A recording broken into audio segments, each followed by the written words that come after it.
As an older lady, I should simply celebrate Christmas and stay out of the way.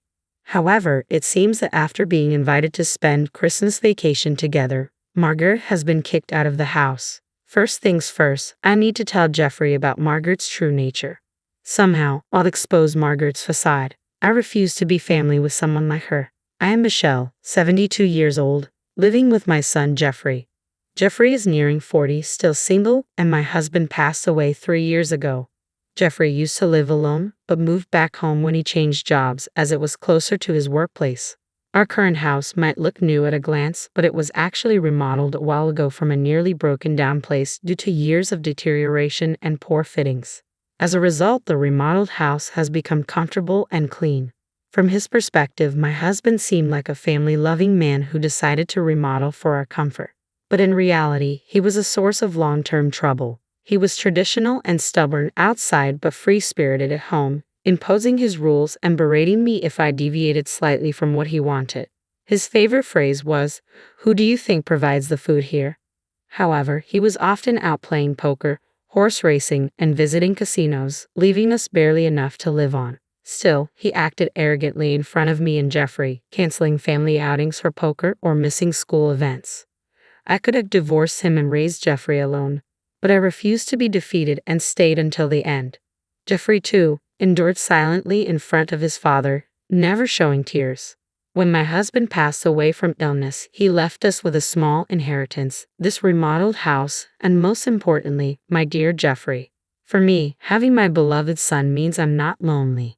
Unlike his father, Jeffrey has always been kind, selflessly caring, and unable to ignore someone in trouble.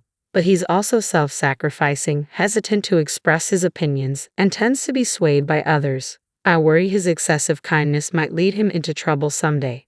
His current workplace has a good environment but is mostly male-dominated, with little talk about women. Now that my husband is gone, I'd be alone if Jeffrey marries. Though it would be lonely, I hoped he would meet a wonderful woman and start a family. Then one day, Jeffrey made a sudden confession. "I've promised to marry someone. I want her to meet you, Mom." I was overjoyed, almost jumping up. Jeffrey, nearing 40, working among men, commuting between work and home, living with his mother, he's not the most sought-after type. That a woman wants to marry him is such a joy. If things go smoothly and Jeffrey marries her, he will, of course, leave my side. It would be a lie to say I wouldn't feel lonely, but as a mother wishing for Jeffrey's happiness, I couldn't be happier. If you've chosen her, I definitely want to meet her. Well, what's she like? Jeffrey's eyes sparkled as he spoke, a look I had never seen before. If Jeffrey speaks of a woman with such eyes, she must be a wonderful lady. I eagerly anticipated meeting the woman Jeffrey confidently chose. Then, on the promised day, Jeffrey brought his girlfriend home. "Mom, this is Margaret, the woman I've been dating and considering marrying." However, the woman Jeffrey brought neither introduced herself nor nodded in greeting. She just stood there silently. At first glance, she seemed aloof and distant, not the type I imagined Jeffrey falling for. She continued to ignore everything, barely greeting, and just surveyed the house. She sipped the tea I offered with disgust, wiping everything she touched with disinfectant wipes. These odd behaviors made it clear that this wasn't the typical first meeting with a future mother-in-law. I secretly dreamed of doting on my daughter-in-law like my own child, but that dream seemed to shatter in an instant. Frankly, I felt uncomfortable in such a short time and didn't want to get too close. Even if she was Jeffrey's choice and a future daughter-in-law, it seemed she felt the same, as days passed without any contact after Margaret left. I confronted Jeffrey after she left. "You're dating Margaret and want to marry her, right? From today's encounter, I can't see her appeal." Jeffrey explained that Margaret was shy around new people but charming, strong, and kind, having overcome tough times. They had met at a party hosted by a coworker, where Margaret had shared her hardships. While I thought it was typical Jeffrey to want to help someone in need, dating and marriage were not simple matters. However, considering today's behavior and how they met, Margaret seemed like a complicated person. Despite appearing cute in the relationship, I had a feeling it would be difficult if they lived together. Then, one day, Jeffrey announced he was moving out, probably because of Margaret. Watching Jeffrey with mixed feelings, he murmured quietly, "I didn't expect Margaret to go ahead with it at this time." Apparently, they had discussed deciding on a date and making the commitment as a couple. But Margaret had gone ahead and submitted the marriage application alone just before noon that day. It seemed unreal, but Margaret couldn't wait and had bound them as a couple without Jeffrey's knowledge. Considering the first impression, Jeffrey's stories, and this unilateral action, it raised concerns. I felt nothing but anxiety. Are you sure? Okay, it's fine, I reassured myself. Margaret is a kind woman. Then, I received a message from Margaret. She wanted Jeffrey to choose his wedding gift from several options she had sent. When I checked the items, they were all worth several $1,000s. Even for my son's wedding, that's not an amount I could easily afford. Margaret's actions, showing such rudeness upon submitting a marriage application without Jeffrey's knowledge to become a couple, and then demanding ultra-expensive home appliances, were simply too audacious. It was surprising that Jeffrey chose someone like her as a life partner. But to celebrate his new beginning, I decided to give them a state-of-the-art high-performance air conditioner. Margaret will love this air conditioner, so I guess this will be my wedding gift to you too, I told Jeffrey. All right, Mom, thank you. I appreciate you listening to Margaret's request, Jeffrey responded. It wasn't cheap for me either, but I splurged for the sake of Jeffrey and his beloved new life. Even after installing the air conditioner Margaret wanted, I received neither thanks nor any contact from her. Is this how people are nowadays? Time passed without any particular communication from Jeffrey or Margaret. They were living in an apartment in the next town, less than an hour's drive from my house, but I heard nothing from them. It's not too far for a visit, but they must be busy with work in their newlywed life, I thought, so I refrained from contacting them. However, a situation arose where I had to reach out. My brother Jeffrey's uncle had passed away. He was an uncle to Jeffrey too, who had loved him when he was a little boy. Although he was in contact with him less frequently now, Jeffrey was fond of him as a child and wanted him to attend the funeral, even if he couldn't make it to the wake. Having not spoken for a while, I wanted to hear his voice and called, but no matter how many times. I called Jeff's mobile, but it wouldn't connect. Even worse, when I tried the next day, I got a message saying the call couldn't be connected. It seemed like I was blocked. The kind Jeffrey who always stayed in touch over small matters, blocking me? Hard to believe.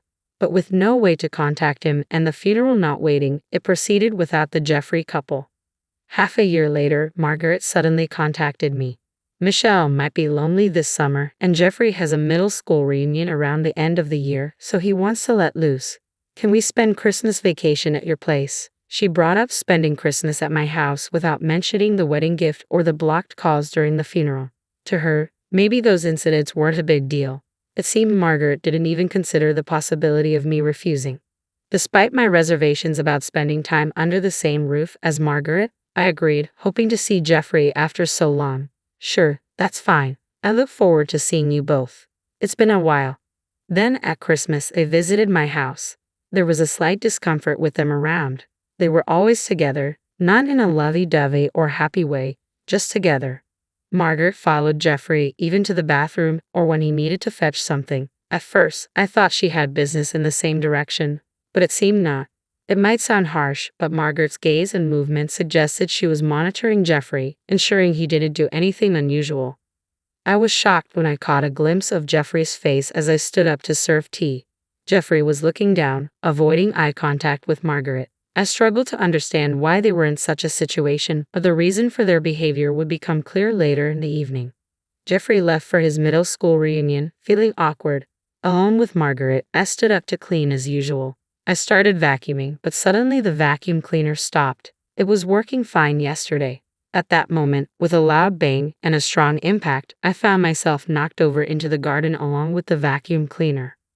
Luckily, I was wearing thick socks, but with the snow outside, I'd freeze if I stayed there. Who would do this? A suspicious person? A burglar? As I tried to get up, I saw it was Margaret who had thrown out the vacuum cleaner and me. Older lady, celebrating Christmas out here suits you, Margaret said. What?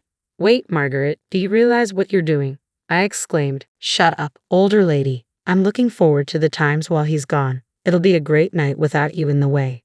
Sit. Don't interfere, she snapped. Saying that, Margaret started making a phone call to someone, apparently a man, judging by the name she called. Her flirting voice and the way she spoke suggested she was planning to meet a lover in this house. Indeed, the house was newly remodeled and minimalistic, thanks to me. But who would think to use their mother-in-law's house, where their husband grew up, to cheat? Margaret, it seemed, was the type to kick out her mother-in-law and bring her lover over, taking advantage of Jeffy's absence. I found myself in the snowy yard, kicked out, and left to fend for myself.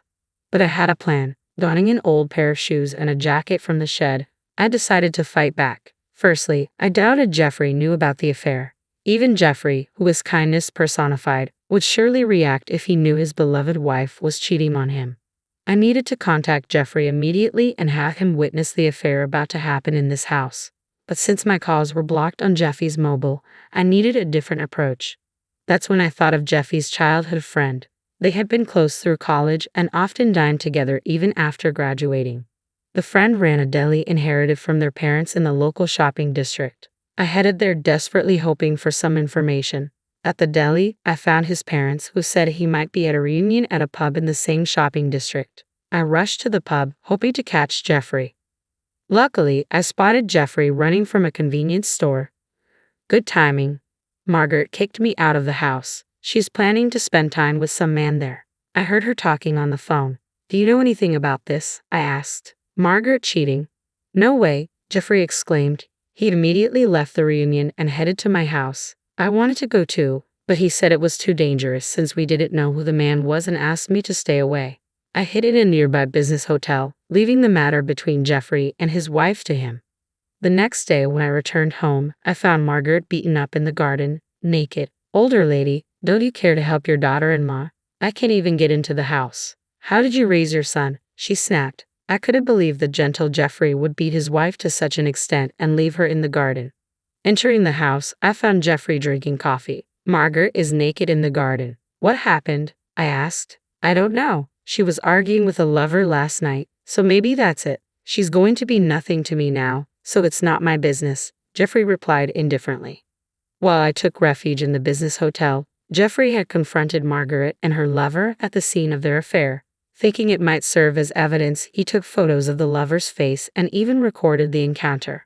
I was impressed by his calmness in such a bizarre situation. From the recording, it seemed the lover, not expecting Jeffrey's return, lashed out at Margaret in anger.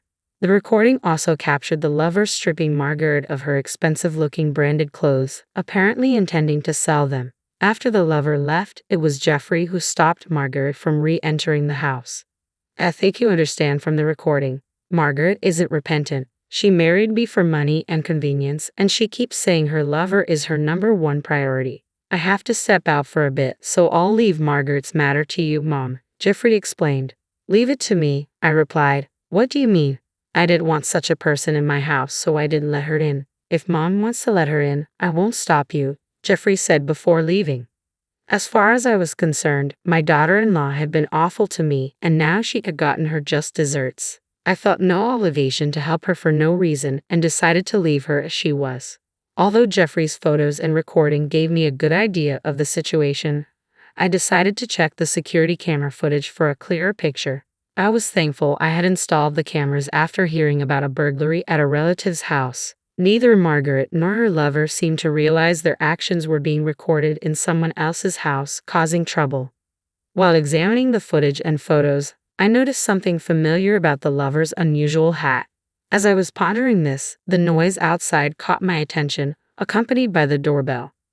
When I opened the door, there was a police officer. It turned out Margaret had played the victim to the neighbors, leading to a report of an injured naked woman in the garden. Sorry for the disturbance, officer. Margaret got involved in some trouble, but neither Jeffrey nor I saw her get injured. We have security cameras so we can explain what kind of trouble it was, I explained. I shared the events of the previous night along with the evidence from the cameras and photos. The police seemed to understand that Jeffrey and I were not involved. However, they couldn't leave an injured naked woman in the garden in the middle of winter. Margaret was taken away in a police car. Suddenly, I remembered who the man in Jeffy's photos of the lover was. Just then, Jeffrey returned. Mom, I'm back. I filed for divorce. Margaret and I are now complete strangers, Jeffrey announced. Divorce? What do you mean? I asked, shocked. Margaret has been throwing tantrums when things don't go her way since we got married. I've tried to meet her expectations, but at some point, she started using a pre-filled divorce form as a threat, Jeffrey explained. Having fallen for Margaret, I tried to fulfill her wishes, but she exploited my willingness, acting tyrannically when things didn't go her way. She used the divorce form as leverage. Hearing this, I was at a loss for words. But then I remembered something and shared it with Jeffrey, who suddenly stood up with an idea. We headed to the police station where Margaret was being temporarily held. I waited for you, Jeffrey. I knew you'd come. You're my dear husband, not heartless enough to ignore your wife in this state, Margaret said. What are you saying? We're strangers now. I just came to tell you something with Mom, Jeffrey responded. Huh? What do you mean, a bad joke? I understand this older lady coming to apologize, but strangers. Margaret must have thought Jeffrey was coming to rescue his beloved wife and expected me to apologize for leaving her in the garden. I submitted the divorce papers with your section filled out, Margaret. We're no longer a couple, I interjected. What? What are you doing, Jeffrey? Remember when you submitted the marriage application without permission? It's too convenient that it's okay when you do it to others, but not when it's done to you, right? Jeffrey argued. Margaret was speechless at Jeffrey's logical argument, but I had to say something too. The man you brought home, he's a business owner, right? I asked. Yes, he's a young, talented owner of a beauty salon. He proposed with a bouquet of roses last week, saying he'd make me a CEO's wife, Margaret replied confidently. That man's actually an unemployed freeloader who caused trouble at a restaurant, leading to his unemployment. I often browsed social media and reluctantly saw a story about someone causing a scene in a restaurant. I thought I had seen him somewhere before, but he was in the vortex of a topic that had recently come under fire by many people. I read that this guy was repeatedly getting in trouble for drinking straight from a pitcher of water, putting Tabasco in it, and other such nuisances, I revealed. Margaret's confidence shattered as the truth unfolded before her eyes. I read that he was recently fired from his part-time job.